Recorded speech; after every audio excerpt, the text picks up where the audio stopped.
I mean, overthinking is like very relationship heavy. Would you say? No. If we could just do something of all your faces, we really need an intern so I could just do everything of. I mean, like, the things we're overthinking is relationship heavy. Like, the stuff you overthink is not most often centered around some relationship you have with somebody. No. Really? You're overthinking life. I'm overthinking Existence. Existence, decisions. Okay. For me. Love. Okay. Well, then maybe that's future just not planning. my narrative. Yeah. My narrative is relationship. So maybe you are anxious. I'm a relationship person. Yeah. Obviously, that's. You want to know what is the people used to call me like a serial dater, because there really hasn't been a lot of time in my life where I haven't been with somebody. But you're not relationship heavy in your thought. Yeah, I'm not. Interesting. Okay. So, are you an avoidant attachment style? No, I'm Have you secure. I'm secure about who I am. What do you mean? No, I'm secure. No, I feel pretty good. I'm feeling pretty good about who I am. No, What do you mean? feeling good about who you I don't are. know, That's but- not what it is. It's how do you present in your relationships? Your attachment style is only in relationships? Is only It's with people. Yes. I didn't know that. Yeah. I didn't know that attachment style is only relating to others. Like, what else are you attaching to? I'm pretty attached to myself. Okay. Also, do you notice in your own eyeball the difference when there's direct light? Because I do. I feel like I'm swooning when the light is hitting me like this. I'm like, my eyes just feel like they're piercing. Oh my God, my beautiful blue eyes get so overwhelmed with the sun. Do you ever feel like that, Kel? But No, Rachel, I don't. Okay, this is a thing. Blue eyes are sensitive We're to so sunlight. You're sensitive about everything. My attachment style is going to come out here in a minute. Yeah. Okay. I do want to know about the eye doctor. Oh, yeah. Okay, so I'm partially colorblind. Yeah. Just like lightly. I asked him about it and I said, is that like a real thing? Like, can I be partially colorblind? And he said, technically, like, no, you can't be. Well, he said that I wasn't. I'm sorry. He didn't say like technically no. He was saying that I wasn't. I can't see a lot. Like, everything on my phone is all the way up. Like, don't fucking hand me your phone on 50%. Oh. That's disrespect to me. Okay. Yeah. And so he said that just not enough light gets in, that I have certain types of eyes that the colors don't get in, or the light doesn't get in, so my colors get skewed. Okay, Cal. So can you understand then inversely? Yes. How all the light is getting in mine? All the light is getting in mine. You're talking about how none of the light. I know. I'm talking about my oppressed eyes. I'm like, turn it down. Yeah, in your privileged blue eyes. Sunglasses on a rainy day. Rachel is literally blonde and blue-eyed. She's like, do you ever just feel like your eyes are I'm not piercing? blonde. I'm trashy. What do they say? Dishwater blonde.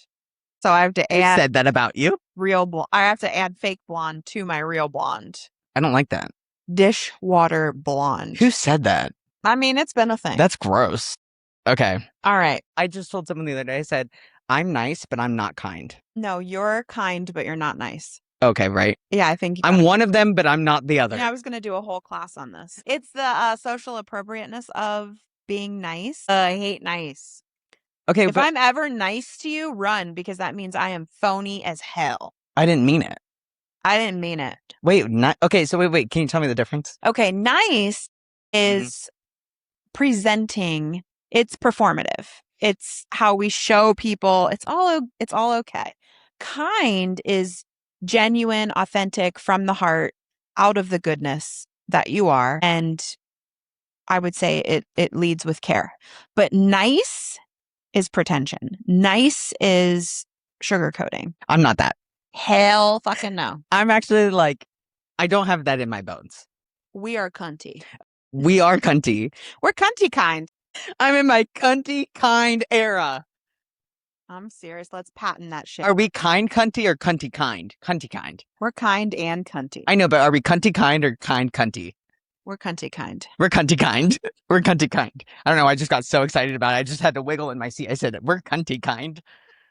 But see, there's something that feels good. I mean, I like that. It feels good in my. No, I don't really ever get turned off. Like in public or something, like if somebody's got like the resting bitch face or whatever, I'm like, same. I see you. I feel you. We are fam. I'm never like, what the fuck is her problem? No. No, I'm like, she gets I it. probably have the same problem. She gets it. Or we're scoffing at the same thing. Yeah, that's what I'm saying. Like, I probably have the same problem that that person has. Whatever's going on here, I agree. Uh-huh. Yeah. Mhm. Well, just because I'm not performative. No. But I think people think we're performative because we're passionate. Like, I think people think I'm nice when I'm just being myself because I'm a performative person. Like, I'm, what's the word? Theatrical. Like, okay. we're theatrical with our Robust. movements. Colorful. Oh, robust. I'm robust. Don't you like that? I do like it. And honestly, Oh, I love a rock. I love a rock. I think I'm autistic. I think I would love being swaddled. Yeah. Do you have like a weighted blanket? Actually, I'm going to lie to you. I just lied to you. I think I would. Swaddled, but I No. like movement. I think. If I can swaddle myself, cool. Yeah. Yeah. I like movement. Yeah. Yeah. A hammock. But you know what I do love? What? A crisp, cold environment with a blanket. One of my favorite things. Can we do a favorite thing show? Yeah, maybe also, yes. Because I think you're going to find out how fucking weird I am. I love it. Also, here's a good question to start this off with. Yeah. Okay. Okay. What degree, everyone in this room, Mostly you. yeah, tech, no tech, you get it. What degree do you keep your house at during the day, first of all? While you're not home? No. You're home. You're home. You're home. You're home. Okay. It's a Saturday. You're home. You're putzing around. Putzing around. Putzing around, doing whatever you do when you putz. Cleaning. Yeah, so okay, what temperature are we at? Me? Mm-hmm. I'm about to be cohabitating. No, I want to know preferred temperature. 69. I like to keep it at the motorboating temperature. Yes, I like to be crisp. Yeah. If I sit down and I'm watching a movie or something, I could probably bump it to 70. 69? 60 something. Oh, 68 is my preferred. Yeah. 68 is my preferred. And I have right. You sleep. Tell the people. Okay. Do you know yours when you sleep? Your preferred? I keep it. Okay. I want you to go first. I keep it at 69, 70. You keep it the same. I keep it. Also, I think every environment is different. Every thermostat is different. My work thermostat is 72, and today I was freezing. Interesting. 72 degrees in an old Covington building, but I found the perfect harmonious temp, and it is cold in there. I think I'm going to expose how fucking insane I am. I put mine down to 63. I put mine down to 63. I have Raynaud's disease. If anybody knows what Raynaud's disease is, it basically means my hands are color. Yeah, they're actually kind of starting to do it right now. They're pretty cold. It's basically bad circulation. It's like exceptionally bad circulation. It's a really common thing in Mediterranean people. Oh, really? Yeah, I have like an actual gene for it. There's the phenomenon, and there's some gene that happens that people can get tested for. My family has it. My whole family has it. And so my feet and my hands, my nose and my ears all go cold. And you want to know what else is crazy? Oh my God, here, I'm about to tell you guys some shit. We love it. Okay. Before top surgery, yeah, my nipples would get cold. Now I don't really have nipples, right? I mean, I do, but I don't. It's like probably dead. But yeah, I was completely cut open, and I had it twice. So I had reduction, and then I had it. So actually, I asked my doctor, I said, how many stitches do you think she put in? And this was one of my surgeries. She goes, over 200. Still to this day, I got that done in 2023. So it's 3 years. Still to this day, I'll have little plastic, little things come out of me randomly. It'll be like every 4 months, like a little plastic fucking stitch comes out. It's just growing its way out. Oh my God. Isn't that what they use? Plastic, rubber, whatever they are. Is it? I don't know. It's dissolvable. They dissolve. Yeah, they dissolve, but sometimes they just don't, and they'll just come out. They'll work their way out. Wow. Yeah, it's crazy because I'll feel it and I'll be like, "Fuck, what is itching?" So when your things go cold, yeah, yeah. Are you cold, or just that part is cold? Like my nose tip is cold right now. Right, but it's cold in here right now. My whole body gets cold, but I have a heated bed. Make it make sense, people. I have a really cold room with a fucking heated bed, and it is so good. If I can recommend anything for anyone, is a heated bed. See, I don't think I need the heated bed, especially perimenopausal. I think I just need the cold air and the warm bed of my own body heat. Do you sleep naked? Sometimes. Commonly, like you'll produce a bunch of body heat when you're naked. I used to sleep naked a lot more often, but not so much anymore. But yeah, I think I produce a lot of body heat, and especially when you have a partner in the bed. Oh my God, yeah. More. Yeah. And then dogs and cats Yeah. and I can't sleep naked. I don't have the ability to think into myself, I can fight an intruder naked. I just don't. that's true. I just don't think it's gonna be for me. I don't want to think about that. Right, but that's fair. But your girlfriend would do it. Fight the intruder? Yeah. I don't know. I'm not sure which one of us would do that.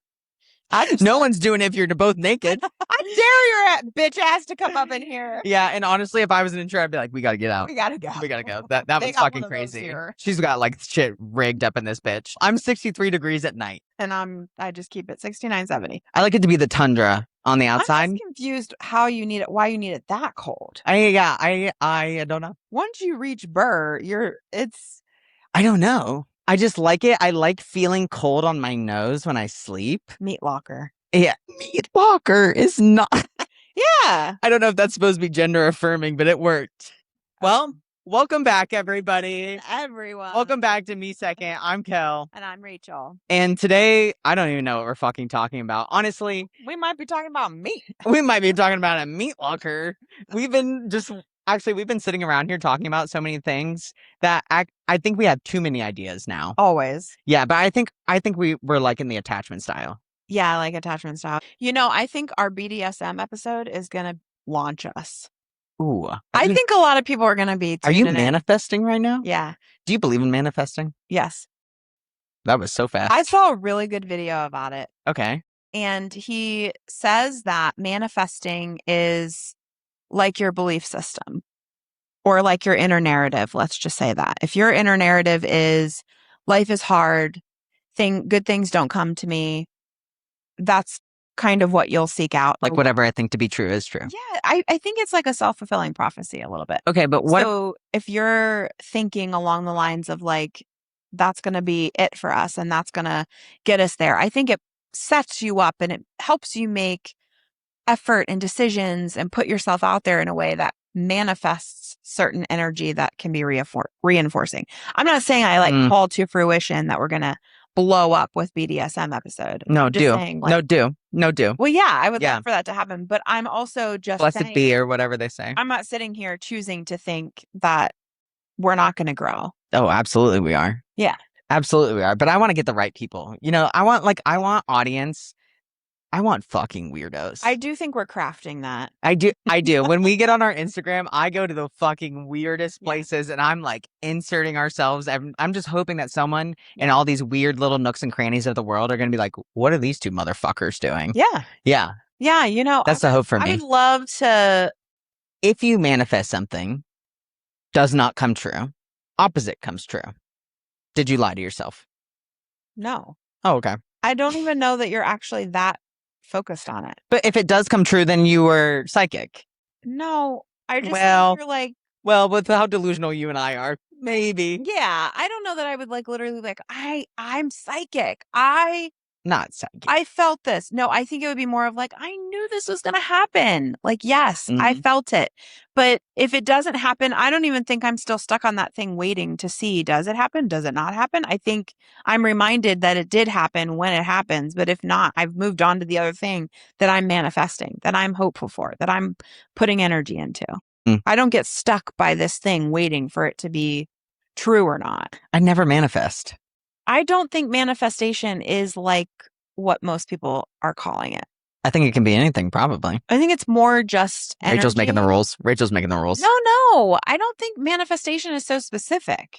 Go on. I don't think it's like, I am going to manifest following on BDSM episode. Okay. I think it is, I am manifesting, i.e. believing that this podcast is going to have reach and it's going to grow and it's going to be a big thing. That's not because one certain thing or the other, and I'm not going to be so specific and explicit. I just don't know that that's manifesting. I think manifesting is just your own belief and affirmative effort and output. I don't, I'm down with it. Like aura or. I don't have a problem with manifestation. Yeah. Yeah. And also I don't have a problem if it was a lie, if it was like not true. And also if it did go true, cool. I'm cool with you being psychic. I'm going to tell you guys what we're going to talk about today. And I hate myself that I didn't look up the origin of this. Yeah. What is the origin of the attachment styles? Do you know? Emotionally focused therapy? Is that the origin from it? I think Give me a little history. So these are like adaptations we make to how we cope with relationships. cope with. Yeah. And they're formed early in life through like our dynamic with our caregiver. Yeah, that sets the tone and establishes how we then will relate to or receive or give in a relationship based on what we received, lacked, or otherwise. Okay. Yeah. And so some things that like impact it, I can read some of those for you just off the Yeah. rip. Like inconsistent parenting.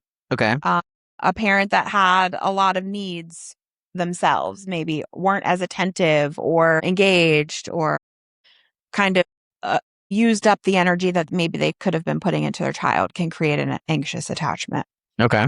Neglect, obviously. Dismissal, like Obviously. overt. Yeah, obviously. Yeah. Trauma, I think that is a trauma. That differentiates or specifies like disorganized attachment style, which is like, I don't know what that is. kind of like you have a confused sense of who should what. I was laughing because you said you have a confused sense, and I said, I don't know what that is. I'm confused. Yeah. Yeah. It says it's caused by verbal, physical, sexual abuse, highly unstable, chaotic household. Okay. So disorganized meaning you're kind of all of them. It And just depends on the scenario, I think. okay, so go through. Are the three there? Do they give like a little descriptor? Yeah. Anxious. Or you can do it yourself. I mean, I trust you. Yeah, I trust me We too. trust you. But We trust you as a collective. in the throes of this, I think it's easier to read something because Absolutely. I don't want to be like, we've got secure, which obviously you are. Obviously. Confident, reciprocal, non-reactive, resilient. I'm fucking resilient. I just told you 200 stitches were in my chest twice. Yeah, actually I would characterize myself as securely attached until I'm in a partnership. No, until I lose my shit, I'm pretty fucking good. No, it just depends on the person. And I was sharing that with you before. Like, I think different relationships, friendships, family, whatever, can elicit a different attachment from you sometimes based on who they are and what they've got going on. We'll talk more about that. I would love to know you as a secure attached, what if you've noticed that for yourself. I don't want to dive in because some people this is probably new to. Yeah. Yeah. Anxiously attached, emotionally volatile, fears rejection, anxious and clingy, romanticizes people, seeks reassurance. I don't think that these have to be all there for you to kind of fall into that. There are tests you can take that kind of put you on some spectrum. There's a test. Yeah. There's a real test.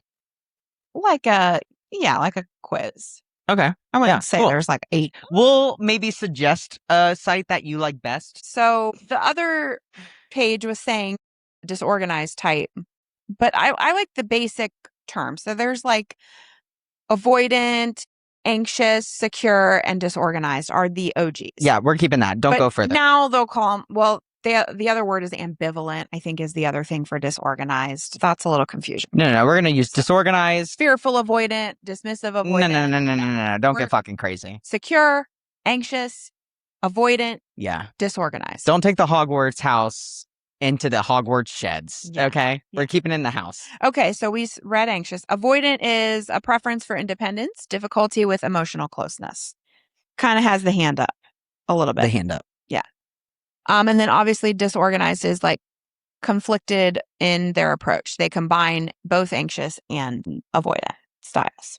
Interesting. So when you say both styles, do you mean anxious and avoidant, or do you mean anxious and secure, or avoid? I would assume you could at times flex to secure, sure, but I think it's primarily the anxious and avoidant. Yeah. Okay. Well, this is interesting. Yeah. Okay. Well, wait, what do you think yours is? Anxious. In general, as a person. Well, sure, as a person, but in relationships, I'm anxiously attached. Yeah. You think you're anxiously attached? I am very energy. I do have a lot of hypervigilance. I think that comes from my childhood, and I'm very assessing of how people are feeling, what people's body language is, what do things mean. And this just goes right into our conversation about overthinking. And I am an overthinker, but yeah, I would say I'm anxiously attached. But we already said we don't know what overthinking is. You think the right amount. You said that. Yeah, I did. You do. You think of the right amount. You can't think a bad amount. Yeah, I asked Kel, do you think everyone is an overthinker? Yeah. More like rhetorical because I think I know the answer for myself. Mm. And you said no. Everyone thinks the right amount. You do. Or you said yes, actually, but I said yes in the ways that, like, yeah, you it's the think right. exactly the amount, whether that's over or under, it's the right amount. I disagree. But really? Hmm. And when you say you disagree, you mean that because someone thinks so much, they could become harmful to themselves? Yes. I can do that underthinking. Sure. That's avoidance. Or dumb. No, that's the other end. So anxious is the overthinking. I think the women are gonna disagree if they have a boyfriend who's underthinking right now. They might not be dumb, I've but had a they lot of just girlfriends who are underthinking. yeah. I mean, I agree. I never met a baby butch who did much thinking. I've never met a baby butch who did much thinking. I love you so much. I feel like there are queer norms too. Oh, okay. So So, overthinkers and underthinkers. well, yeah, like in the attachment styles, I think I have several queer couples. Yeah. Shout out to you. Hopefully you're watching, who I think fall into those categories perfectly. Do you think that queer couples tend to have a certain most or most often they would be this, like avoidant or anxious or secure? Yeah, most often, not always, but yes. Which one? Like which one do you think they most often are? Like do you think most often I think one is one and the other is oh, you're saying they're not the same. yeah, and I'm saying Wait, like is this most common that people that's I mean, correct me if I'm wrong. Incompatible? no. No, absolutely not. An attachment style doesn't indicate your compatibility. That's bull. You're ripping me away from this further and further. What do you mean? I thought you just literally told me it's with relationships because it was how you've been given. Think of attachment style as the language you speak. The language I speak. Okay. In terms of love? If we said no, Connection. communication, sharing something with someone. Mm. If we said you speak English and your partner speaks Spanish, would we say you're incompatible? I would say it would cause a lot of maybe unnecessary conflict. But you love this person. I guess I don't know what unnecessary conflict is. I guess I don't know what's unnecessary. Okay. I think it can produce your own conflict, but if without it, if you both spoke English, you'd still have your own conflict. And okay, in the therapy world, do you see that couples who are most commonly both anxious or both avoidant get along the best? No, You don't. I don't think it matters. I think the statistics are similar. If you are this and that or this and that, it's similar. Everybody has their own stuff, regardless of what's going on. I don't ever take inventory in couples therapy and say, You're an avoidant. Here comes another avoidant. Here comes Brittany, who's an avoidant again. Because I think most partnerships have one or the other or both. Like both people are the same or both there's one of each. There's rarely a securely attached person sometimes. But I think why is that? In a partnership where someone is anxiously attached and securely attached, the secure attached will start to slip into anxious. Secure attached partner and avoidant partner. Secure partner tends to morph into anxiously attached. Okay. Why? Why? Or secure attached partner and an anxiously attached partner, secure partner will also shift or could become disorganized or will we not argue if you're in a relationship with someone else that is not secure and you're secure, it causes you to come out of it. You weren't that secure. No. I disagree because then I would have underlying if it were from childhood. No. Think of your friendships. You know, I'm sure you have a plethora of types of personalities and people that you're friends with. And you probably have a different type of relationship with each of them. You share differently with one than you would the other. You connect in a different way with one than you do the other. I think that's the same as secure. It doesn't mean you're less secure, but you are a different person with a different person. There are different pieces of ourselves that show and that come up and that fester based on how that other person makes it aware to us. So this is not, I guess, it's not useful to know for just yourself. This is only useful to know in connection. No, I think it's useful to know in general. Well, if it doesn't shift when I'm alone, why would it shift with someone else if that's who I am? I don't think that it So you think is. it's more of a spectrum than it Yeah, is I a think it's label? fluid. It can be fluid. I don't think that it has to be stuck. Some people are pretty firm in their style consistently across the board, but I don't think that everyone is, and I don't think it means that if it shifts that there's something inherently unstable or wrong about you. I think it just is time can change things for us. Growth, development, experience, all of that can also play a part. So my childhood effect can come out and be Yeah. taken apart and it can be dumped. Yes, because not early, but up until maybe a couple of years ago, I don't think my childhood much played a part. It wasn't really in the room with me. I would have said It wasn't in the room with me. I was much more secured until I lost a niece. Yeah. My childhood has reared its ugly head. Yeah. I mean, a traumatic situation like that. Mm-hmm. I was very securely attached in my partnership with Denise. Yeah. But that doesn't mean that I've not also been anxiously attached with the partner right before her. Just different people, different experiences. But in that partnership, just because I was anxiously attached does not mean that I was aware of yeah, I guess I was aware. This could be because of my childhood or this issue with this parent or whatever. But don't you think it was interesting that you were going to marry the one that was secure? Sure. But I don't fucking play me right now, Rachel. I don't think that I was not going to marry the others. Do you think it would have been a mistake if you had? No. Yeah, okay. Not at all. All right, fair enough. And I think even with Denise, looking at that, I can see trouble ahead. Well, there's always going to be trouble ahead. Yeah, and hindsight I would be worried if there weren't. Well, yeah, because we're humans. Then you'd be avoidant. Yeah. Yeah. You like how I'm not worried about if there's conflict ahead. Yeah, because we can fucking avoid it. Mm-hmm. Interesting. Yeah, no, I wouldn't. I have dated very few people, firstly, and the few that I have dated, undoubtedly, I believe I would be in a long-term partnership with. You're a long-term bitch. I am. I'm not gonna. Rachel's a long-term slut. She loves it. I will not continue to be with you. I will not move in with you. Nothing will progress if I don't see a future with you. Yeah, you do. You love a long-term. Mm-hmm. I wonder why. You're a nester. I am. I get real in there and comfortable, and I like to. What is it called? Yeah, nest. Like I get real comfortable in there, and I just the hand gesture that just went with this. Yeah, is not. Okay. What were you gonna say? Better than another. It is. It's good. I was just gonna say, like women when they're pregnant or whatever, they nest. Oh, you just need you need this. You nurture yourself into this scenario. Oh, it's so nurturing. Oh. Yeah, it's so comfortable. You're a nurturing person. Mm-hmm. But you're also an absolute cunt, but you are definitely a nurturing person. We're in our cunty kind era.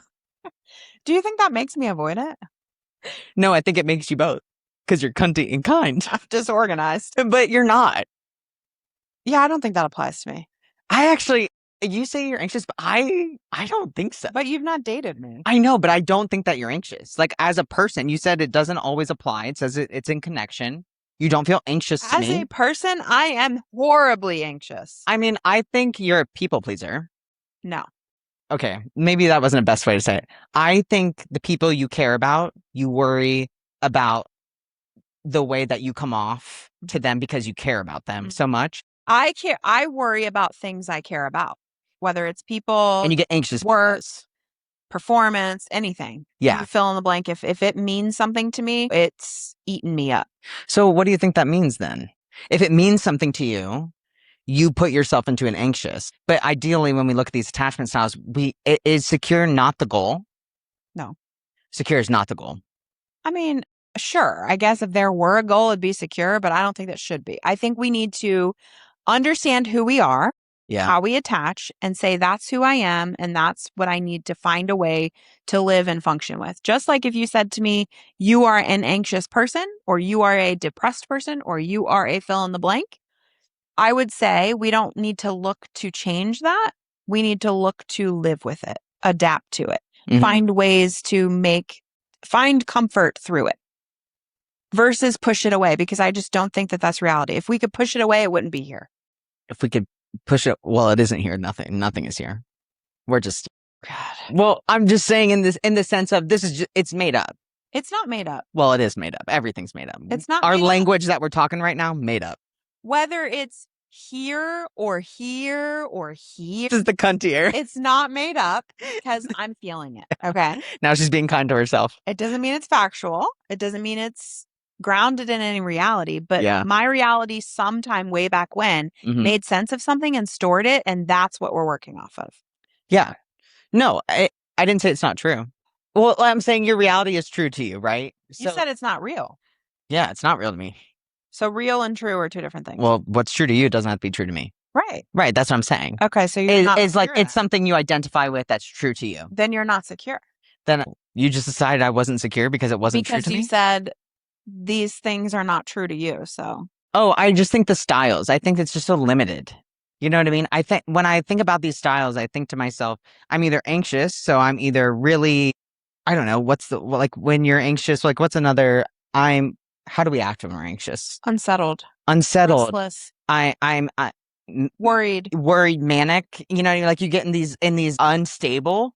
You know what I That was mean? one of the descriptors. Okay, Could be okay. erratic emotion. But is avoidant also not the same? I can't get worried when I'm avoidant. I can't get irrational when I'm avoidant. I can't get manic when I'm It's avoidant. not to say you can't. And some people are anxiously avoidant. Some are both. That's the disorganized. So what it's saying when you're avoidant is you're refusing to acknowledge whatever's there. You're not seeing it, therefore it's not. But why do I have to bend to it? You don't have to. You don't have to. That's the point. Okay. So the whole point is to I'm down with that understand then. it, to say this is how it works for me and let me understand it. Yeah. So that if this thing between me and this person is important to me, I need to figure out tools that I can approach it from my perspective or that works for me. Yeah. And so we learn how It's to a do that language. together with a language. How Yeah. do we talk to each other? Mhm. You know, English and Spanish, one or both of us is going to learn the other language to communicate Or learn a language together. or learn a language together. And that is, I think, more often what winds up happening is we create a new language with both of these styles that works for both parties and creates harmony. Harmony. Harmony. Is harmony secure? I don't know. Do you think that? Okay, I won't ask any more dumb questions. Harmony might be secure to They're them, not dumb but questions. not you and me and our partnership. I think it depends on you and your partnership, and what works for you is harmony. Well, a follow up to what you just said. What did I just say? You said it feels so limiting. It does feel limiting. What would you include? What's missing? In the terms of how I don't think I have a style. That's what I like the way that you were saying when you said it changes with me, it changes with my partner. And also, but one other question, just so I can make sure I understand it completely. So let's say let's say we're together, right? And you're Yeah. anxious with me. Mm-hmm. Okay. You go and hang out with your best friend. Are you also anxious there? Are you anxious in your life? Not necessarily. You can have a different connection of different styles at the same time. Well, and I think the reason for that is most often because of what the other person is and how they present. The energy they give is bound to impress or decompress something you're feeling, you're carrying. Okay. So we typically two can be true at respond. once. Two can be true at once. I don't know why I use two fingers on both, but it feels queer. Now who's making It's feeling queer. finger gestures? Yeah, exactly. Finger gestures. Land the plane.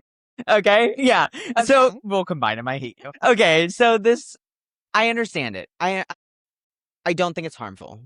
Well, what's harmful? What could be harmful? To understand things. No. To use the labels. Terms. Okay. Terms, labels, whatever. I do think that people often enough use them as excuses, more so kind of like the trending terms that we use. I think, and that could be from misinformation. Also, this is not trending. This is very archaic psychology. John Bowlby developed these. Oh, I love it when you just spit random information. It's old. Yeah, old. It's old news, but it's resurfaced because I think now our generations care about it. Why is that? So why do we care about it? I think we're trying to figure out understanding to who we are and how we got here and why. Because women are freer and they can have a fucking say in their relationships. That's part of it too. Well, think about the 1800s. We've all realized the harm our parenting has done to us unintentionally. I am not blaming parents here, and we will have a conversation about this one I'll day. blame a fucking parent. When we're ready. Not mine. When we're ready, I think we do need to understand that our parents aren't responsible for everything. It's just how things occur. But if we can make sense of, oh, this is how I was raised. This is what happened when I was young. This is what I lacked when I was young. And my brain did the best it could to understand that. And now that I'm an adult, I can see the ways I communicate based on that. That's all this is. This is similar to Freud. There's no nature in this. It's all nurture, is what you just said. I think it is nature for us as humans, that part of how we develop. My fists. I'm putting in balls. I don't understand what's happening here. Part of how we as humans have evolved through our development. This is absolutely natural, that we can't make sense of everything that goes on around us. We do the best we can with the development we've got at that time. Yeah. But it gets stored. It gets stored as concrete, as truth, as fact. And so then when we become an adult, we act and respond similar to the way we did when we originally stored it. That is natural. What the message is, or what we do with it, is nurture. Yeah. You are storing messages just the way I am, but they're different messages. Yeah. So nature is we're storing it. Okay. Nurture is what the message says. How I nurture it. Nurture meaning the culture of the family you grew up with, the dialogue but that that's was being used. me being nurtured, right? Like not me nurturing this identity. Both play a part. Okay. Well, I mean, yeah, both play a part in everything for sure. Okay. I can side with, I can understand it. Well, I mean, I think you have a choice whether or not you do or don't, Yeah. but I don't think that it just happened that we find this information to be very relevant. There's been a lot of research and study and, over the course of time, and then restudied with new participants, and then new decades, and then new centuries and new people. Life keeps changing, but these patterns keep showing in humans. Yeah. I guess as long as it ends up leading to the fact that there is no goal, because like you said, we don't need to change it. I don't ever seek to change people who walk in the door to see me. But see no, absolutely. But I'm saying not you as like a person. Yeah. The attachment styles, right? It's a style. It's not a progression. It's not a hierarchy. It's not any of these things. No. It's labels that you can identify with to help communicate to someone else of how you function as a human in connection. Now, I'm with correct? you. Yes. Yeah. And I'm with you if like we want to figure out how the hell we have hierarchied those. That's what I'm saying. It's just like, that's the trending I'm talking about. Let me use another scenario that we've hierarchied. Okay. We will label someone with borderline personality disorder as crazy or whatever, unhinged, this or that. Same thing with narcissistic personality disorder. I believe there are individuals with narcissism that are not malicious, aren't seeking to harm people. There are different traits of any disorder, any presentation, any symptom, any personality, whatever you want to call it. We're all different humans in that landscape. So to categorize people by terms is not fair and not okay, and not the intention, I will argue. He didn't create these attachment styles to start a social experiment of, okay, now let's label people and put them into categories and oust the ones we don't like. That's not the intention. Do we know that? I mean, I guess he could have. I don't know. I don't know for a fact, but I mean, I would hope not, but I could. When I study people, I'm not ever seeking to. Yeah, but I trust you. Okay. Well, to an extent. I don't know all of the people who have theorized things in psychology, but I do trust that the goal is to help. Yeah. To make people feel okay about who they are. Yeah. And really the tenet of this field is to do no harm and to help people find and love themselves. So I can't believe that we would find these styles for the sake of persecution rather than for the sake of helping you figure out who you are and saying, oh, that makes sense. That's why I do that thing. And now my partner can know me better. How much more connected can you get until you know each other this way? Yeah. Okay. Yes, I agree. I think that they're useful. I think that they can be super helpful. I think it gives lens to things that commonly we don't have language to. Mm-hmm. Um, where I think things like this, and obviously as our society is, also as a queer non-binary person who literally removes themselves from categories left and right, and this is why, is because I don't like being boxed into these small spaces where I get treated as something due to something we've labeled. And that's not me saying that this is all like this is harm. I'm saying that that's where I think people use it in the hierarchy, in the trending, in these things where they're saying, well, that's a fucking avoidant person, or they're just anxious and they're acting insane. You know what I mean? Like they have an anxious attachment style. And we start saying, like, people, instead of having, whether you're avoidant or anxious or anything, it seems as if society is outside of the therapy lens, that society is taking as if you're not secure, you're not safe. Hmm. I don't know that I think that that's what society thinks. I'm unsure why we're I arguing. guess that's my perception. Why are we arguing the tool or the knowledge versus arguing the behavior of someone who did wrong with it? Why are we arguing that this thing is wrong that has helped us understand a lot and done a lot of good instead of arguing there's something with the core group of people who feel a need to judge and project? I think that in and of itself is a point. Yeah. It's not the thing. Okay. I don't even think half of the labels that exist are actually founded on any merit or any research or any knowledge that are done maliciously. Those things are made up things. This is actually backed by research and time and consistency and care. And it's being twisted like everything else that's done the opposite way.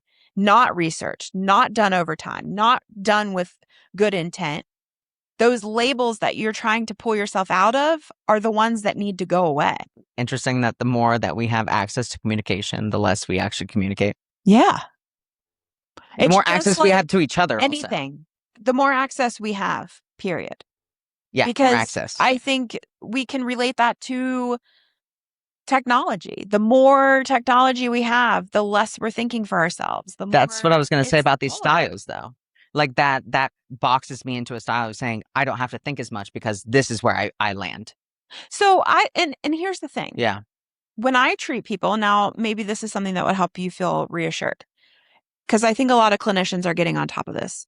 You borrowed my DSM. You were like looking Sitting at it right and there. playing with it. So I don't even have it in my office Yeah. anymore. And you know why? Why? Because I don't use it. Well, why the fuck would you? Why would I? I have the knowledge. Yeah. And my client trusts that I come with the knowledge and the degree and the ability to do what we need to do. I never, hardly ever, talk to my clients about diagnosis or verbiage or terms. I will if they bring it up to help educate. I will to make a point, because sometimes people are very confused about what's going on and they need the education. There is a time and a place for education and words and labels. But most often than not, that's for me to know. I'm driving the ship, right? Well, stick with me. Yeah, okay. Stick with me. You're a sail at least. I am helping guide this problem that people are trying to work through. You don't have to come into the room and say, I need to know the label of what I am for us to make progress. You can just explain what's going on for you. Yeah. We can talk about what your partner's noticing and witnessing and where our hangups are and our barriers and where we get stuck. Let's talk about that. I can know what's going on and what Kel is presenting with and what your partner's presenting with without even having to say it to you, and we can get somewhere. Yeah. Does that feel better? Well, yeah, I mean, it's not that this feels bad to me. I know, but I'm just saying, like, you don't have to adopt that term. Yeah. Because you also have a brain, and some clients don't have the understanding and knowledge that you do. And She just called you guys dumb for I didn't call you dumb, but you're not, you don't have the skill yet. And eventually you don't need that term either. Or you might never need the skill, it seems. Like you said, because you don't have to know these things. You just have to know how to manage yourself. Well, you can have a skill without having a term. You can have Okay, well, like the skill is in like how to, I mean, if you come into therapy, obviously you're looking for a skill. That skill, I'm saying, but in the terms to be able to put into context, right, might not always be we as don't ever necessary. have to call it attachment theory at all.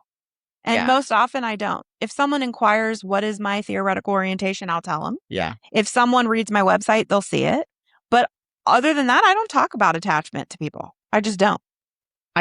If you want to tell me what your attachment style is in therapy, I'm like, oh, great, cool. You read up on about it. You know about the things. Good for you. But it doesn't matter whether you do or don't. Yeah. Yeah. I understand this. This is, I mean, like, philosophically, this is all hard for me. Yeah. But in the terms of human connection and the way that it's exhausting for us as humans to have so much information that could pertain to us and not being able to obtain all of it. So we get lost in a lot of it because all we try to do as people is find answers. We just want answers to things. It's the natural instinct of us to say, I don't understand this, or this isn't working. I need answers. Our brain is created to problem solve. Yeah. But what is the problem? Right. Like, so that's the hard part for me to think to myself. The brain creates and solves problems. Yeah.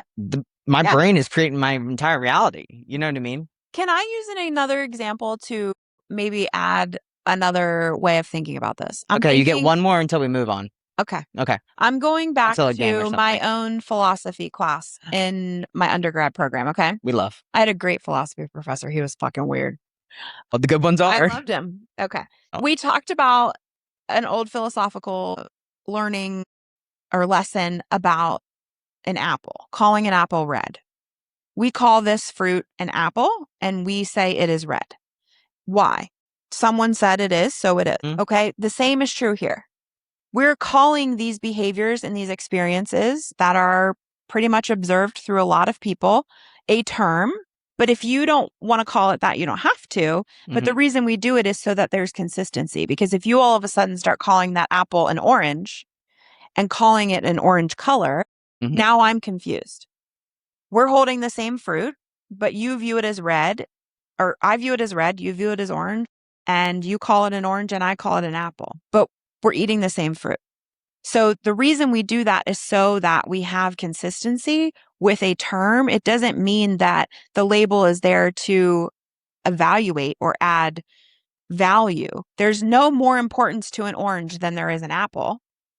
Yeah. They both serve their own purpose. Yeah. So we can't hierarchy them. You might like one better than the other. You might deal with one better. Philosophy, yeah. Right? Your preference might be different. Yeah. But that doesn't mean that one is better than the other. So the same applies here. Yeah, I mean, the same applies to all humanity. Everything. That's the reason you and I are wearing different clothes right now. Yes. There's nothing different about you or I. No. There's nothing different about male other than the female. fact that I couldn't fit into your pants. Yeah. So that's the other thing. And I'm not wearing leggings. And Rachel's giving out free toes right now. Oh, she cut them off. But you know what I mean? Also, painting toes. They're so small. Oh my God, don't look. They're so far. I need to do a petty really bad. A petty. Don't look. I am fascinated at the way that humans so badly want to be apart and together by categorizing. And this isn't even about the attachment style, just in general, that we so badly, like, for instance, queer people. Yeah. Okay. We'll just use queer because I'm a part of this, right? A part, whatever. So we so badly want to identify as queer. So we know who's who, right? We know, you know, what do I know? What do I need to know? Do you feel that way? Why do we use the term?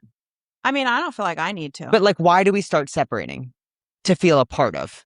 We take from to become something else, even though you've never actually taken away from your humanity or your species or whatever you are. Is that only once, though, someone told you didn't belong to theirs? But do you see what I'm saying? We want exclusivity for inclusivity. I don't think. Does that bring us further or closer? Which came first, chicken or the egg? I don't know that inclusivity came first. Did it? Yeah, we're a species. We are like universal. Okay, that makes sense. That's what I'm saying. Okay, so why pull us apart to put us together? Isn't that weird? No, why do you put us together to pull us apart? Is what you should be saying. I'm curious about both. Yeah, but I don't think it's those of us who created a new label. I think we created the new label because we couldn't use that one. You wouldn't let us. Who's you? Whoever decided but do you see what, queer but do you see what I'm saying? The same. Whoever decided being queer is not the same as being straight, or equivalent, I should say. Yeah, but my apple is orange. Okay, that's true. That's what I'm saying. But why Is that interesting? I'm not arguing you. I'm asking. She's angry. She's getting angry. You're not letting me finish. Why are you saying that there is value to those different groups? Just because they are separated or different doesn't mean that there is a difference in value. Who determined that? I agree. That's what I'm saying. So why are you so troubled by the fact that we're categorized? What is the category done? Well, because to we you? treat each other differently.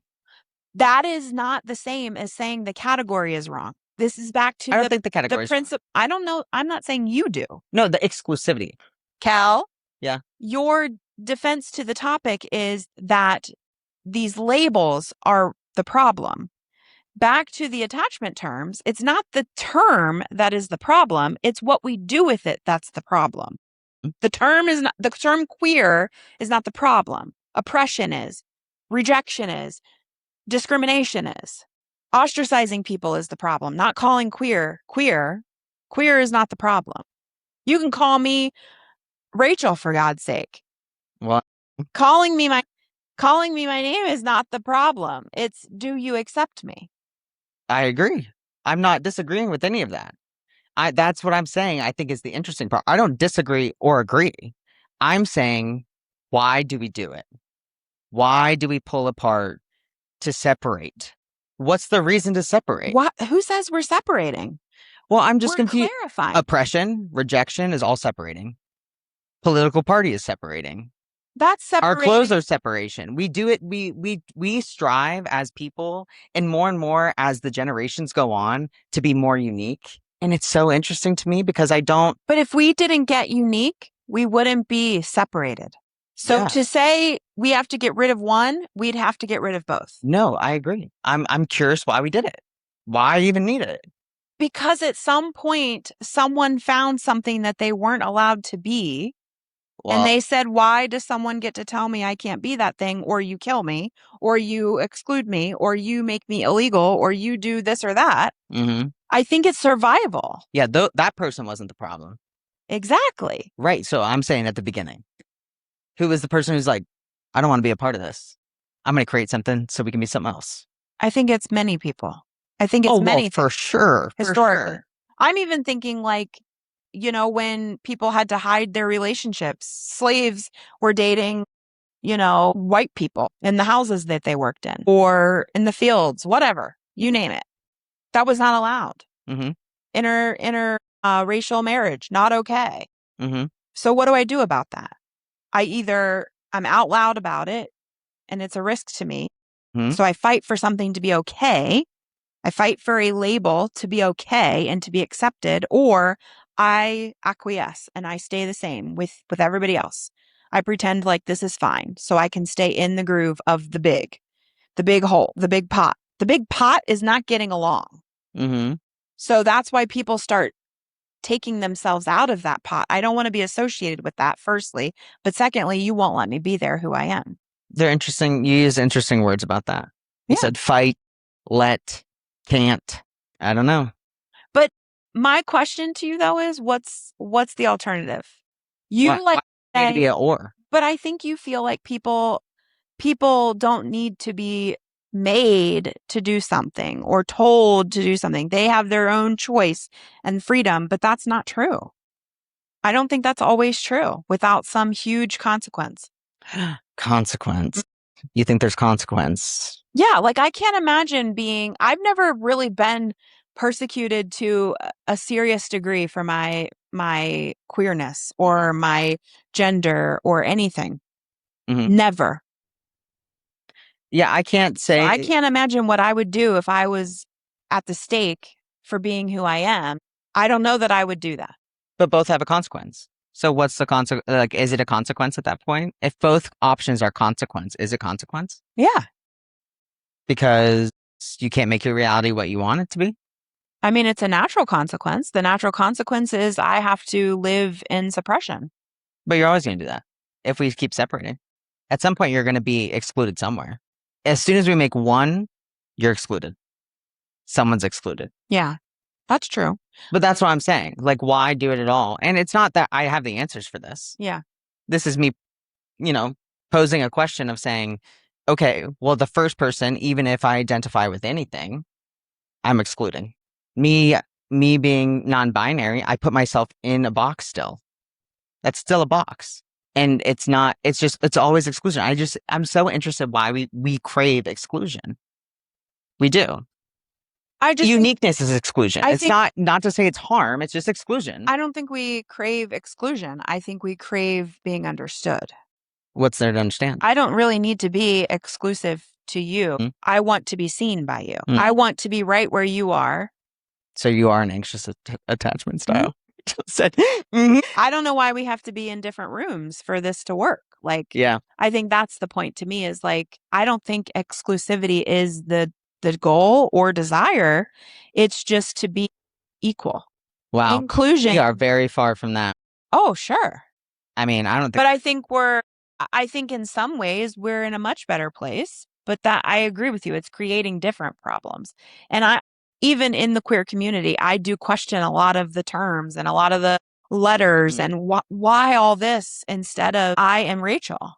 yeah, and I question, and not just like queerness, but in anything, whatever it is, of why create more when we know it separates more, and when our goal, I think, as humanity is from what I understand, is to survive as long as we can, to experience and to separate myself, access, communication, or understanding things of education where you don't belong, or things like that. I think it's limiting. I think it's just limiting to an experience of it limits us in the way that it's subconscious where you're like, I don't belong there. I think Well, it might feel like that now, but yeah. some part of me thinks that we are in the process of crossing over to where it gets us to where almost to the beginning. I think we are on a trajectory of looping back around to starting over. We're going to go Like so far. full extinction start over? Whatever, I don't know. Okay. But creating enough labels and enough differentiation to where eventually we loop back around to sameness. We will get so many labels to where there are how many millions of people are there in the world? I think there's 8 billion. 8 billion labels. Mm-hmm. Because that's exactly how many there should be. Mm-hmm. 8 billion labels is how many we should have. Because Which I don't all equal one. exactly. Exactly. So my point is, Look, she got mad at me. Now she's coming back around. I don't care because I'm attached. Yeah. I want to You're be attached to me. I want to be Yeah. But you care. You get angry. You get I angry and then you get feisty yeah. because you care. And That's attachment. I want you to call yourself what you need to call yourself and all other 8 billion people so that eventually everyone has space for that label. I could give two shits what your label is, or if you have no label. Yeah. I really don't. I want you to be you and for that to have space and to be okay so that everyone is, then that I think is when this is just how I imagine it. We're on that trajectory. So right now we're in the mud. But how do we know that this is the mud when it could have been we were in that dark hole you talked about a couple episodes ago? We don't know what that is. We can't imagine that. But what if that's where we started? Yeah. And what if it is? But we'll never know how to get back there because we Doesn't never matter. saw it. And I don't even remember my birth. Talk about a lot of like, why is this? Why is that? Why are we doing this thing? And I would say because that's exactly what should be happening. Otherwise, it wouldn't. If it wasn't supposed to be, it wouldn't be. I agree. I don't disagree with that. I think we do all these things to give ourselves choice, to give ourselves free will. Okay.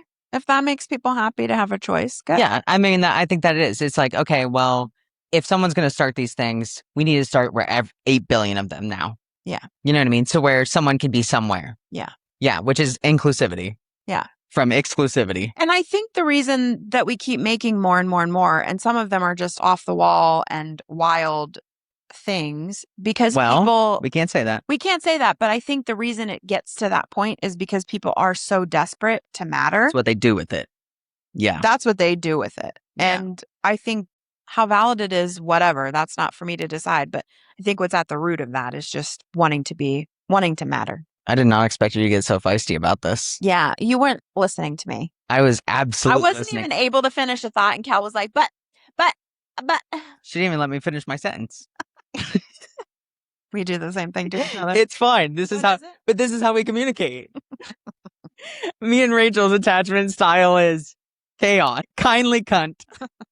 I was listening to our other podcast, Violence, the other day in the car, and I was like, God, we interrupt each other. Could you just let me fucking talk? Do we? Well, it's not that we interrupt each other. That's how we communicate. That is how we do it then. You know what I mean? It's true though. Yes, you learned my Spanish and I learned your English. Exactly. And they mix. Spanglish. They're Spanglish and it's just, it's wild nonsense, I think. All right, well, let's shift things because I feel like we're drooping. Okay, well, let's do it. Okay. I got a little feisty. Yeah. Sorry. It's okay. Feisty Friday. Feisty Fridays. Maybe that's what we should be.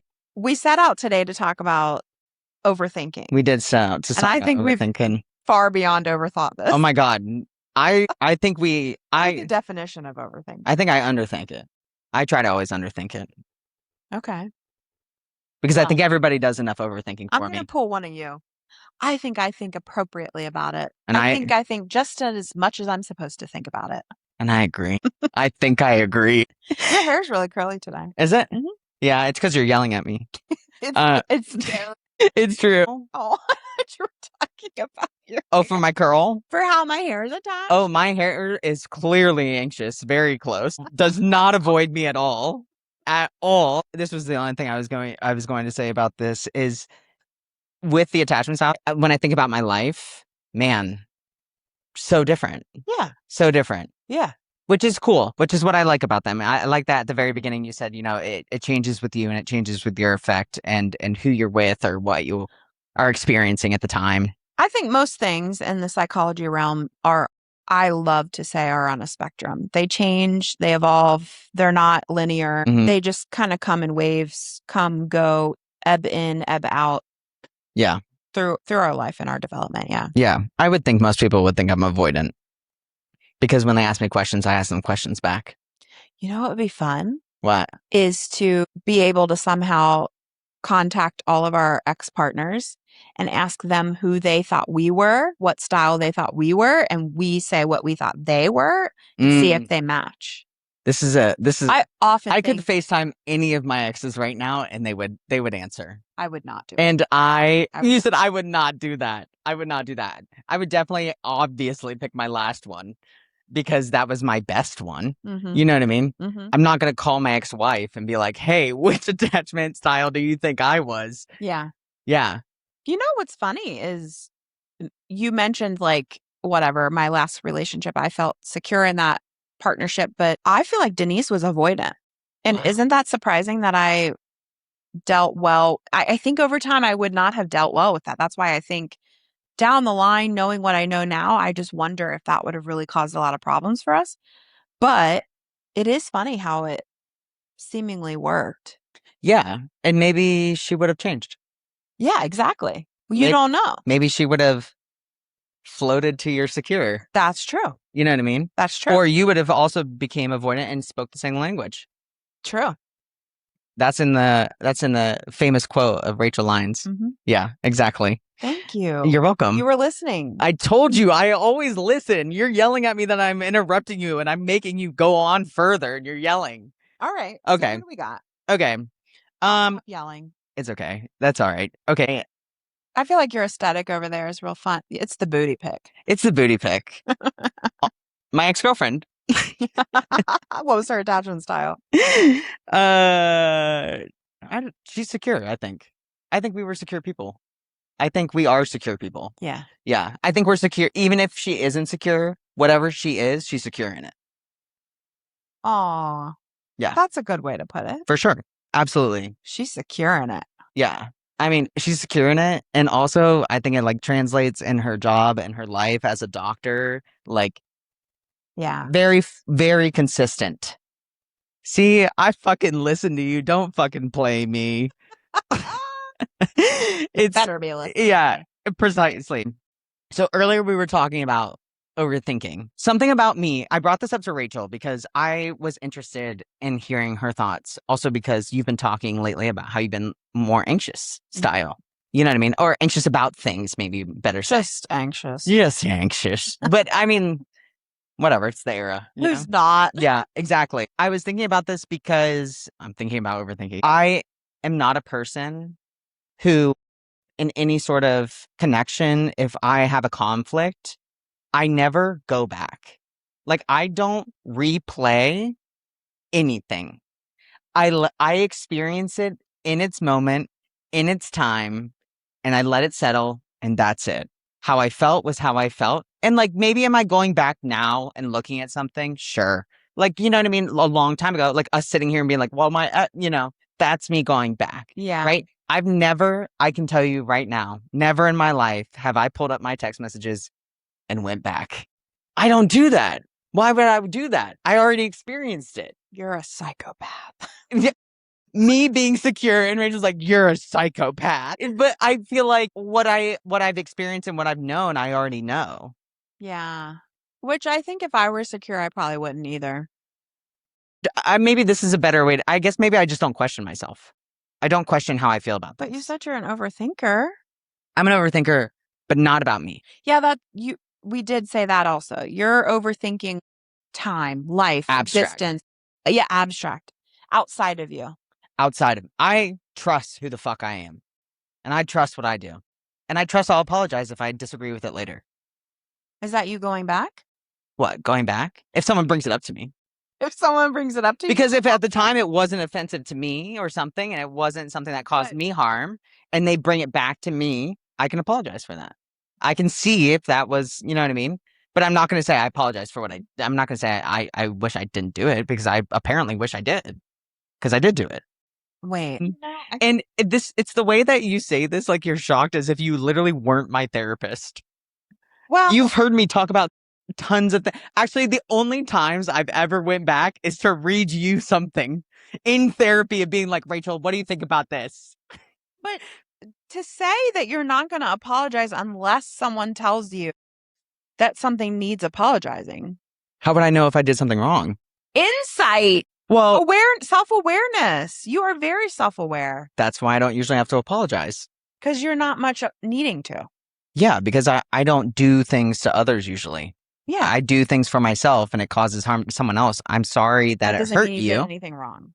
Yeah. And so that doesn't mean I don't do things wrong. Right. You know, that doesn't mean I'm not harmful. Sure. Absolutely. I'm saying in that. No, I know. I'm saying like I absolutely have the ability and do that. But yeah, but I wouldn't know I did that because at the time I would trust that whatever I'm doing, I meant it. Yeah, wow. I would say you are secure. Oh, I know I'm secure. Yeah. And I think that that's something we said we need to talk on at some point is trust. Trusting yourself, I think might be why I don't trust other people is because maybe I don't trust myself. But that's not totally true. We kind of either. talked about this earlier, remember? I do trust myself. Yeah. Maybe I don't trust myself, but I know myself. I think you trust yourself and you second guess yourself. Okay. Okay. Thank you for telling me that. Yeah. Do you know what I'm saying? Yeah. Like I think you actually stand your motherfucking ground, but not until someone reacts. Then I second guess. You're right. And that would be what I overthink.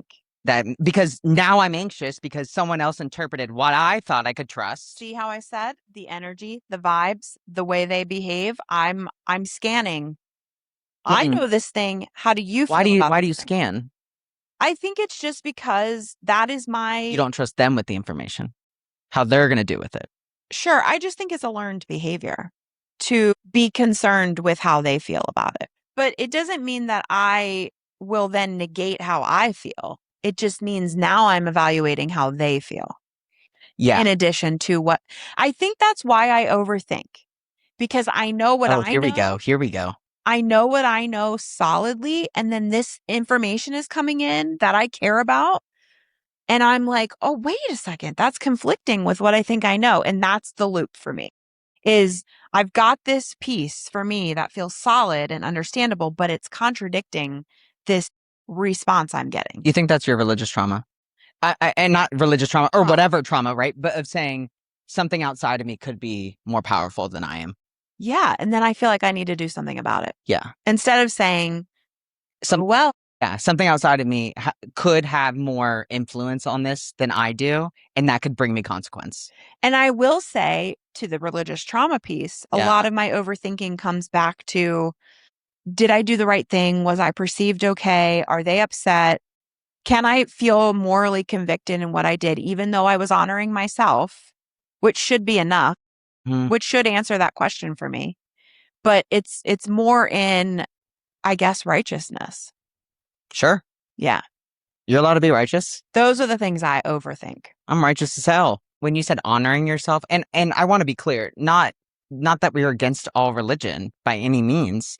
If whatever works for you is your reality, We're it not works. against anybody. I'm not against anybody. No. I'm actually for everyone. Yeah. Yeah. Getting back to what we just said ago, 8 billion everyone's. Yes. Yeah. Yes. I'm not for communities. I'm for humanity. When I was thinking about this when you were just saying this and you were saying honoring myself, it's got to be super hard as a person who just has never had any religion in their life. How do I trust that I'm honoring myself to honor someone else first? Like, meaning for me to honor myself would be to be good in my faith. For God, is it God or Jesus? Which one's the God? God. Okay. So saying there's now a second step, and that second step is me, right? That's crazy. And sometimes third or fourth step. I think some people are even putting themselves farther back than I would put myself. I was going to say, and most commonly enough, even before that, women were behind men. So now you got 3 steps. Your children. Yep, your children. Oh, your the parents. precious babies have to go before you. Your parents. Yeah. So now it's this ladder of before I can honor myself, I need to make sure I hit all these first. And I wonder if that makes you, that brings back to when you say, I trust what I'm doing. But when someone else kind of takes it poorly, that you say, fuck, was that right? Yeah, or was this? Or I'll overanalyze something about what I did that triggered them into feeling that way. Or I kind of put it back on myself. I see that. I got them there.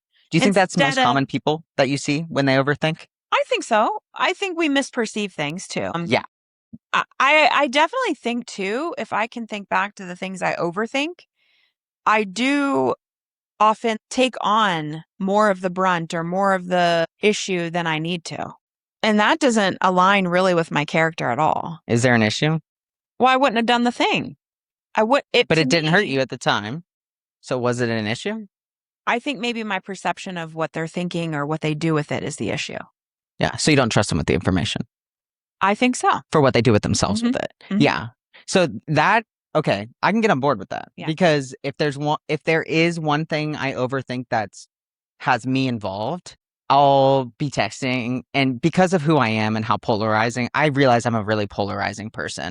That I also demand reflection, and people do not like that. And I ask questions that we don't have answers to, and people also don't like that. So when I'm talking to someone, I am constantly thinking to myself, can they handle the next thing I say to them? I think of that. I think about that I've thought about that my whole life, is saying the next question I genuinely have in me, I don't know if that person can handle, because I don't think that a lot of people are so unbiased about just the general reality, whether I believe in it or not, or whether it's something, because I have to tend to such emotions that I have to ignore information for people. Mm-hmm. And that's really hard for me. I think that might be part of, instead of though asking during it or while, I'm asking it later. I just go with what I know to be true or what I think later. I am. And then I think later. Then I overthink later. You're big in your intuition. And it's also because of my perception that, oh shit, I said and did what was true to me, but now there's this risk of rejection, judgment, whatever it is. Being left behind, being not included, fill in the blank. Yeah. And really, that's not a problem. I was going to say, what would that equate to? I think I just make that a bigger problem in my head than it needs to be. That needs to be an answer for me. That needs to be information for me. You need to be a part of. Well, I want to be a part of. Yeah. But not that. Exactly. But even when it's not something you want, a lot of the times you'll still feel bad for it. Mm-hmm. I watch people do that all the time. I'm like, you don't even give a fuck about that. Yeah. Who cares how they took it? But see, I think to me, probably what's also rooted in my history is I've got very few. There aren't many. So Aren't it many what? Aren't many? like people Oh, yeah, connection. yeah, yeah. Okay. So because that's at a deficit, Hmm. then when there is a bond or a connection made and this thing comes up, Hmm. it's kind of like even if that is better and necessary for it to go its way, I still cling to it. It's later I can realize no, that's You healthy. punish yourself with it. Yeah. But it's like until I've been given enough time with it, then I'm like, no, that's necessary, that's healthy, and I'm okay without Hmm. it. But it's like I will put myself through the suffering. That's Hmm. remember we talked about the suffering. We love to This suffer. is one of the things I can make myself suffer on is this connection that's not necessary and doesn't need to be here. Yeah. But I will prolong it because this other part of me is just desiring connection. Yeah. You desire connection so much that you worry that the way you try to connect is going to be misconstrued as harm or something. Well, the way I do, or Or act. just Just my be. boundary. Yeah. Or just My be. boundary will be the thing that causes that. I can think of many times Please give me an example, if you may. like, Fake, even. I've lost people through holding a boundary, like kind of got to the end of the rope, so to This is say. about the friendship. We got to do an episode about friendship breakup. Someone put Yeah, in the comments so we can remember. but it's not even just a breakup. I mean, with Denise's family, this happened. Oh, you're saying partners. So my partner passed away and I'm now obviously estranged from her family. And it was the same situation where I labored over that for months, more than my grief for her. Like I had intense acceptance of my loss of her Yeah. well before I had acceptance of this dynamic that just should not have been continued. Yeah, I watched you go through that. And it's like, why? Why? It's more When you didn't even want to be in that. didn't want to be in that, would not tolerate that for myself, but still was like replaying my decisions, my behaviors, my Yeah. actions, my contribution to an unnecessary length when really this was my freedom and my protection and my peace that I was just delaying. I wonder if, and maybe other people can relate to this, is if you, what you just said, you were like, the loss, I really consumed it. Like I really, Yeah. you did, you consumed, I mean, you fucking head on confronted that, Yeah. right? And then when something that was head on with this, I think how people would have watched you consume it and just like deal with it, it might not be how normal people in society would. And I wonder if you yourself told yourself you should suffer more. Hmm. And so you took it out through a different avenue because That's it would true be very because sensitive to do it through the other I and think if unfair of you. I would have done the other, it would have been a lot more of me. I think It would have been on you. it would have been what was expected of me Exactly. to get in there, to make myself seen and heard and all of that, which I had to do the harder thing, which was to be silent and to walk away and to kind of just carry it To choose and hold it, avoidance as avoid it. health. As health. Exactly. So I think all of those things made me have to sit with it all and overthink it all rather than just saying, I need to avoid it. I need to leave it and let that be it. Yeah. Then I had to just replay it almost as if I would have with them. Yeah. Yeah. Exactly. And so I wonder if you almost put yourself through the suffering to say you should suffer more because we expect you to. We would have done that. They would have expected you to suffer more. Yeah. Well, I think that that's how perceived they made me feel was that they made me suffer. So I was almost Yeah. acting out what I felt Yeah. from them in some way, maybe. Yeah. But and taking it out on yourself because you couldn't put it anywhere else. Well, yeah. Yeah, which is crazy. Mm-hmm. Wild. Crazy work. Yeah. Yeah. And so, I mean, this is the ways that the overthinking just sends you into this spiral of now looking back, you trusted yourself Yeah. a lot.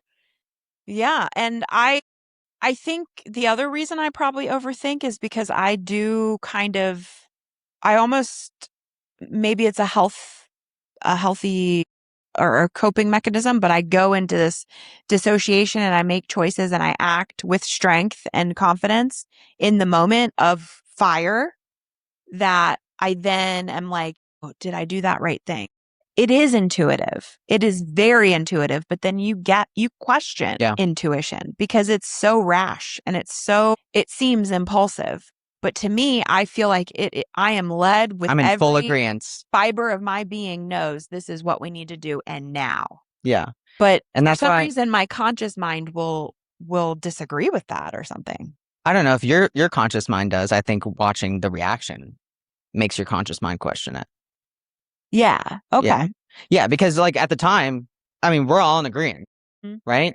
My body's not going to do anything I don't tell it to. Yeah. And you know what I mean? And if my body wants something, it tells my brain. You're right. That is later my Yeah. It's usually the response, the Yeah. reaction, Yeah. the influence that's why when I started tea, I didn't tell a fucking soul. I didn't tell anybody. I didn't put it on anywhere. I waited over. I mean, some people still have no clue. They'll be watching this podcast and be like, holy fuck, Kel looks totally different or sounds different. Because I told everyone, you're not allowed to have an opinion until I have a fucking opinion. Yeah. And so I never asked anyone if they liked my voice, if they liked my facial hair, if they liked the way my body's changing. I don't ask people because unless I already have my own influence, I do not allow others to have influence. This is late in life. Well, I'm not late in life. I'm still young, but I'm learning this now. Yeah. This is what I'm going through at this phase of living and learning. You don't to deal with both. Yeah, I'm not sharing as much anymore because I don't know. Part of me wants to be bitter and feel like people don't care Us or being on a podcast, spilling our hearts out. I don't share as much anymore. Me being like, I didn't tell anyone about tea, and you've been like, this happened. People don't have the capacity either. To what?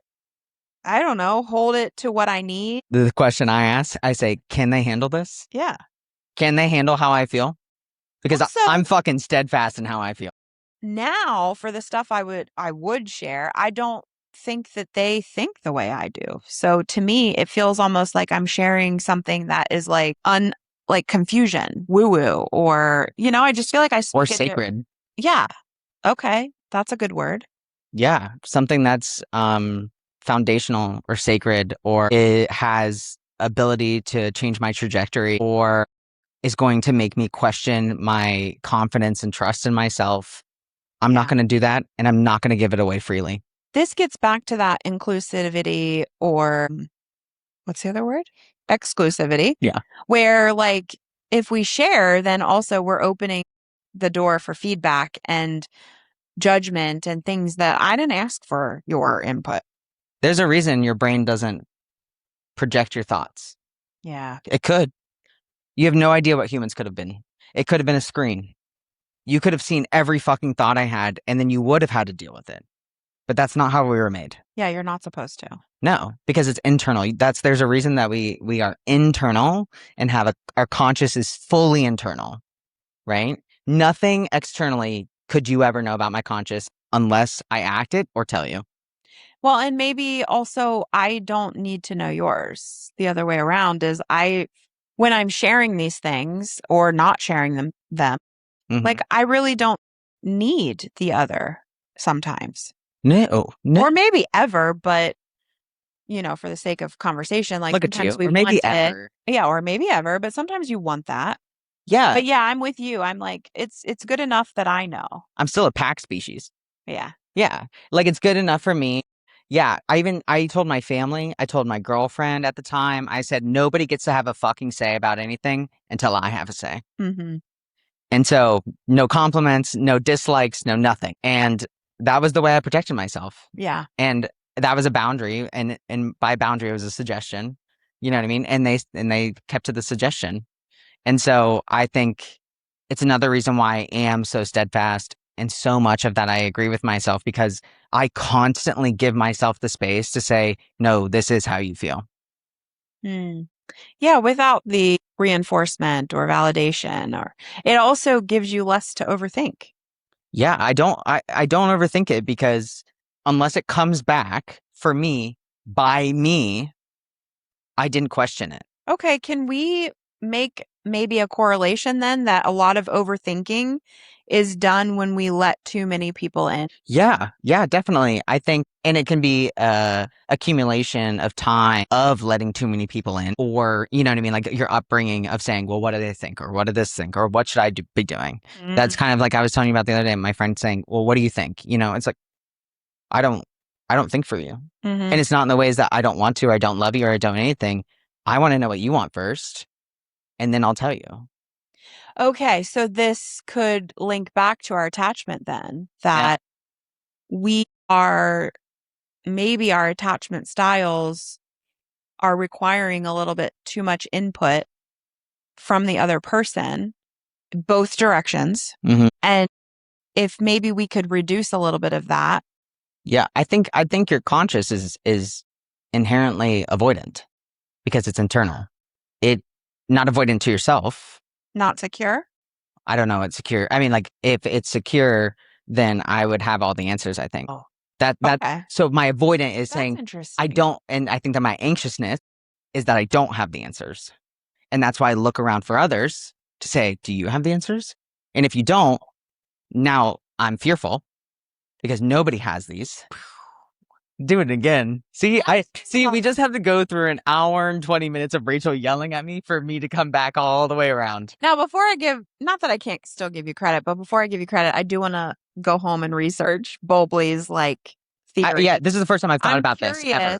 Yeah, I'm curious if he mentions any of that, and I will look into it because What was he's a his psychologist, psychologist? researcher. Yeah, I have a Terribly difficult old, but- relationship with psychology, but I know. no, I know.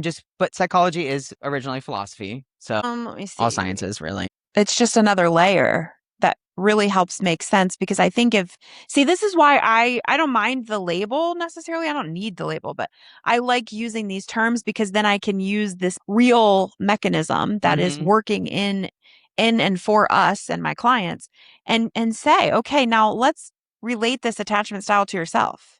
Yeah. You're doing it with yourself too. That's why I asked at the beginning, is it only with others and connection? Well, I think in the way of this theory, it's about It is, and our you're right. relationship. Yes, But it doesn't mean it doesn't happen with ourselves. Sure. Yeah. And I think the anxious part is even more anxiety inducing is that there's no one that has the answers. Yeah. Right. And there is no place where you can go to find, and there is no accumulation of people that I can even put in one room to say, what are the answers? But I think that's why we seek connections, seek norms, seek Do the science. label, do science, because we are trying to find out the why. And to our best ability, we're labeling the why. Yeah, exactly. I mean, Yeah. there's something to say that we can ask the question and not have it answered. Yeah. If I could have like a hope for myself, my future self, is that I get more comfortable with that. That's my goal. You can have anything you want. I'm going to. I'm manifesting it. You already own it. You just told me it. You own it. You do it. You already have the first step. I already have it because I've done it. I want to do more of it. You do it. Not you done it. You do it. I do it. Wow, this philosophy thing is really trippy on the brain. I know it is. It's exhausting. Exercise. It's a lot of fucking exercise. God, I went from physical exercise just to mental exercise. But I'm actually learning, but that's kind of what I was telling you about my overthinking. I'm in my early stages of learning how to communicate verbally, externally with others, with philosophy, because I've never exercised this muscle of saying, now it's not just me, right? Like it is me, but it's me in all of this. And I'm only going to get any sort of insight from not my sight. Yeah. Yeah. And I don't want any of this to feel like problems to us. Like our lack of understanding of these things to me isn't like, why are we doing this? Why is this a problem? Why is this happening? I just want us to be like, that's what it is. And it's okay if we start disconnecting. It's okay if we're putting ourselves in boxes. It's okay if we're labeling shit too much and we're trending these terms that really don't need to be or giving whatever. All of it is okay because it's not here to stay. Everything will constantly change. Neither are us. We'll be on to another thing. And, this is living. Nothing's wrong. Nothing is wrong. And I know that feels bad because people are like, there's so much wrong going on in the world. And sure. Okay. Sure, for you, that can be true. But for the world, that might not be true. You know how we started with the understanding of manifesting, Mm-hmm. that is manifesting. Nothing is wrong. Nothing is wrong. So that's me reaffirming my reality. Yeah. Nothing is wrong. Nothing is wrong. No, I fully believe it. Yeah. And if you're going to sit here and say everything's wrong, then you will see everything is wrong. Yeah. And the problem is that when society would hear me say that, they would think I'm delusional. Yeah. Yeah. And that is when I get anxious. Yeah. Because not because of how I feel about it, but because what society is going to do to me because of it. Yeah. But yeah. Yeah. Very powerful. Yeah, exactly. This was insightful. You know, I would have never gotten here alone. No. I would have never gotten anywhere alone. I feel like this is not to dismiss the power of therapy, but this is almost like weekly therapy where Oh, I love this. I'm like, I love doing this together. So getting to know myself. Yeah. Well, because you already do, like, you know therapy. Yeah. You are therapy. Right. Yeah. Yeah. But it's kind of. I need something else. But it is because you said, I have the answers here. Yeah. Now I'm just listening to other questions with me not having those answers, right? Just guidance of how they can find their own answers. So here, this isn't about you. This is abstract where you can take yourself out and say, how does that apply to me? Yeah. Yeah. Which is therapy because you're doing the mental exercise that you would in therapy, but it's not about you, but it does fucking pertain to you. You know what is also funny about questions is like we have an infinite of questions. I love it when you use my word. You're welcome. I was thinking about my definition of infinite. I'm going to come up with my definition of infinite and I will put it up here. Yeah. I need to trademark my word soon. Questions will never cease. And I think with questions come new problems or things to understand. And like that is, we just have to get really comfortable with that. Oh my God. We can end this with the perfect thing. Do you remember what you just said works so well with what that question I saw earlier is what information would change your answer? So you just said with more questions, I find this thing, but what answer would change all that? Yeah. And the answer is nothing. Is that you have the answer. And the answer is I will never know all of it. It's not about the answers. Exactly. Because there's only one answer. Which is? There is not one. Exactly. Yeah. So it's not about the answer. It's about the questions. Yeah. Maybe that's it. Is like people are constantly trying to find the answer or trying to find the solution or trying to be understood or trying to be heard. That's not the point. We're spending all of our marbles on that. And what we need to do instead is experience the process. Mm-hmm. Yeah. Which is the whole reason we created language. Yeah. Is to say, what's your experience? Because I have mine, but I want to know yours so we can put them together. Yeah. Not so they can be the same. And not so they can have an answer. Yeah. But I'm just curious. Yeah. Because that's open. That's what I do. I experience. I'm curious. That's the whole reason we have the word bored. What do you mean? What does bored mean? You're not bored. You're just not asking any fucking questions. Yeah, you're not bored. You're ready. You're ready to to receive it. Yeah. If you're bored, you need more questions. Yeah. You know what I mean? I agree with that. Yeah. People would think I'm avoidant because when they give me a question, I usually answer with the question because 90% of the time I usually want context because I don't know how to relate to society with it. That's weird because I would never think you're avoidant because of that. Yeah. Well, I truly do believe that you know what you know, you're secure in all of that. I don't ever think you're deflecting or. Yeah, but that is my anxious, is when I think that people do think I'm avoiding. I know they do because they put it on to me. Back the fuck up. Yeah, back the fuck up. Exactly. Or scoot the fuck in and tell me what you really think. Oh, give me the actual tea. Yeah, like that's why I get upset about the labels. Is because am I avoiding or am I asking you questions you don't want to fucking answer? Am I avoidant or are you avoidant? Yes. You know what I mean? And you just can't handle what I'm saying to you. See, that's why I think sorry, we keep going. The attachment. I'll go all fucking day. The attachment theory are kind of indicating that these two people kind of hold mirrors up to each other. And it's not really about their style. That's the problem. It's what they're showing you about yours. But you know what those attachment styles gave me today? More fucking questions. Yeah. And I like them for that. Yeah. That. Anything that will give me more questions, I'm down with. I'm going to call myself secure now. You are secure. I am. I know. I said I am, and I am. And if you tell me that, that is what you are. I mean, and whatever you tell yourself you are, that is what you are. Yeah. Yeah, All right. exactly. Well, y'all need to go take the attachment quiz. What's the other ones that we were talking about earlier that people love? The love love languages. Love languages. Yeah. Do you want to hear us talk about the love languages? Are you all down for that? Yeah. In this culture. Love languages is interesting because it's also it's preference and they rank and they hierarchy the language. They don't. Well, they no, but like when you get it, it's like number 1 is this, number 2 is this. That's a ranking. That's just meaning there are 5. All right then. We could talk about it. I think it was made by a church, honestly.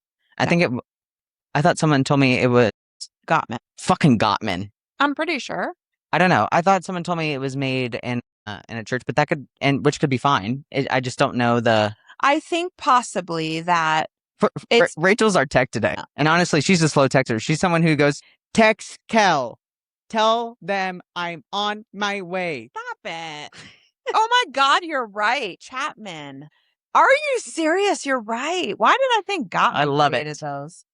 I don't know who Gottman is. It says a Baptist pastor and marriage counselor, Chapman coined the term in 92, the 5 love languages, based on observations he made while counseling couples in North Carolina. Couples often feel unloved because they express affection differently. He categorized these expressions into 5 frameworks. Frameworks is a weird word. I like it. But they're not, I don't think they're hierarchied. I think it's just listing 1, 2, 3, 4, 5 because there are 5 of them. But your top one is the one, is what you're saying? Maybe. Okay. I don't know. That's a question. Okay, so everyone put down in the comments. How do you feel about these theories? The love languages I'm going to toss out right now because I'm telling you a marriage counselor in a Baptist church isn't qualified to give you that advice. Yeah. I mean, if you're married to God, you probably don't know how to be married to someone else pretty well. He didn't have the right training, and I'm tossing it out. People come into therapy all the time nowadays, and they're like, I don't want to hear anything about the love languages. Yes. People are aware that there are issues with it. That means somebody started asking questions. It does, and it means to me they're a modern couple, modern thinking person. They're okay to debunk some stuff for themselves. Yeah, as generations go on, more and more we ask more questions. That's why I often don't subscribe to a theory or a treatment style because I just feel like that is exclusive. It leaves some people out, and it's so damn specific that you feel like you have to get it right. You don't have to get any of this shit right. You know what Rachel will subscribe to? A conspiracy theory. Hell yeah. And we'll talk about it. Any of them. Fucking put any conspiracy theory out. Rachel's like, could be true. Could be true. And you know what? It fucking could be. It could be. I'm not cutting anything out at this point. I don't cut anything out. Absolutely. Well, I cut people out. Well, yeah. I'll cut you. But that's my truth. Because I'm a cut. We're in a cutting kind era. It's every episode is just gonna get more and more. I'm in my cutting cunt kind era. Is that hierarchied? No, I think it's just like English language. You do the verbiage first, and then you do the noun structure of and then you do an adjective. Oh, yeah. Good. Yeah, a miracle. Yes, take your inventories, look up your theories, tell us how you feel about all the shit. Oh, put down below your attachment style. Yeah, I'm curious. Yeah, and your love language while we're at it. They're all right. Or wrong. Yeah, and that. We loved having you here. Yeah. Please keep joining us, follow us, like, subscribe, comment, get involved in our community. Tell your friends, tell your mom's friends. Tell them all. Oh, we love a mom. We love a MILF. Not a MILF, a mom. We're not fucking your mom. Love you. Love you. Bye, guys. Bye.